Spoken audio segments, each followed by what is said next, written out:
നമുക്കറിയാം, കേരളത്തിൽ ഒരു കേന്ദ്ര സർക്കാർ പദ്ധതിയുടെ ഭാഗമായിട്ടാണ് ആശാ വർക്കർമാരെ നിയമിക്കുന്ന ഒരു പദ്ധതി.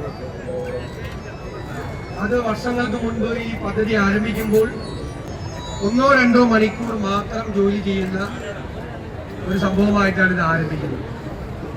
അന്ന് അവർക്ക് ഓണറേറിയം നൽകാൻ തീരുമാനമെടുത്തു.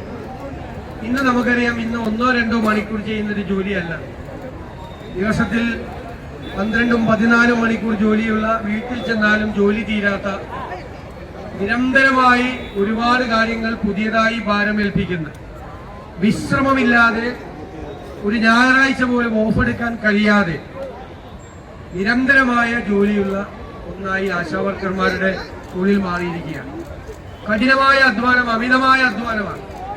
8 മണിക്കൂർ ജോലി എന്നുള്ള ഒരു സംവിധാനം അവിടെ ഇല്ല. ഏൽപ്പിച്ചിരിക്കുന്ന കാര്യങ്ങൾ കൃത്യമായി ചെയ്യണം. ഈ 7000 രൂപയുടെ ഓണറേറിയം പോലും കുറെ നിബന്ധനകളുടെ അടിസ്ഥാനത്തിലാണ് കൊടുക്കുന്നത്.